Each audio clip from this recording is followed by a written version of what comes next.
सुबह 4 बजे मेरा अपहरण हो गया। जब तक मैं सोच पाता ये मुझको गाड़ी में डालकर लेकर जा रहे थे। तभी मैं याद करने लगा कि रात को मैं था कहाँ। तभी मेरे को याद आया कि मैं दोस्तों के साथ मज़े मार रहा था। थोड़ी सी देर बाद देखा कि मेरे आगे वंदे भारत खड़ी हुई थी। सुबह सुबह का खाना लग रहा था। कूली ने अपना सामान रखा और बोला ये बहुत ही खतरनाक लोग हैं। ट्रेन 130 की स्पीड में भागने लगी। तभी मैंने सोचा मुझे हेल्प मांगनी चाहिए। हेल्प के लिए मैं जा ही रहा था, तभी इन लोगों ने मुझे घेर रखा था। फिर मैंने सोचा मुझे अपनी सीट में चले जाना चाहिए। तभी देखा कि खाना लग चुका था और खाने के लिए मैं रेडी था। तभी मैंने देखा कि इन्होंने कटलेट दे रखे हैं। जैसे ही मैंने बाहर देखा स्टेशन आ गया था, तो मैंने सोचा मुझे अब भाग लेना चाहिए यहाँ से। पर मुझे पता नहीं था कि मेरे पर निगरानी रखी जा रही है। फिर मैंने साफ साफ बोल दिया अगर तुम लोगों ने मुझे ज़्यादा तंग करा तो मैं यहाँ से चलती ट्रेन से कूद जाऊँगा। फिर अपहरणकर्ता ने मुझे समझाया अगर इस तेज़ी में अगर तुम कूदते हो तो यमराज से पहले भैंस तुम्हें लेने आ जाएगा। तभी मुझे याद आया कि ट्रेन में मेरे पास कुछ खाने को बच गया था, तो क्यों ना मैं इसे अपने बैग में रख लूँ। पर मुझे नहीं पता था कि इन लोगों ने मेरे पे स्पाई कैमरे लगा रखे थे। चिंदी चोरी की भी एक हद होती है।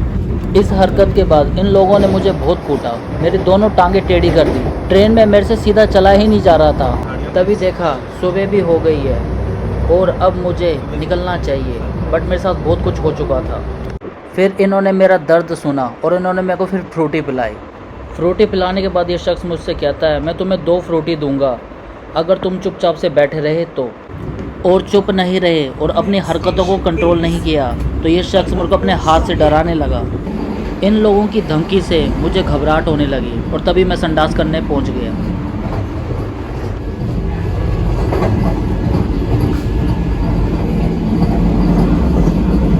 फिर ये लोग मुझसे गुलामी करवाने लगे, तो मुझसे कहने लगे इन सीट्स को घुमा, हमें विंडो की तरफ बैठना है। तो मैं इन सीट्स को घुमाने लगा। तभी मैंने देखा कि मेरे से बड़े 2 गुलाम और भी थे जो एक छोटे से शिशु से अपनी गुलामी करवा रहे थे। ये शिशु ना किसी की सुनता है ना किसी की तरफ देखता है, बस अपनी रोने की आवाज़ से सारे ऑर्डर दे देता है। तभी मैंने देखा कि यहाँ पर टच वाली लाइट भी है। ट्रेन की स्पीड को देख के दिल ही खुश हो गया। 130 की स्पीड में भाग रही थी। तभी मैंने सोचा ऐसे अपहरण होना डेली डेली अच्छा है।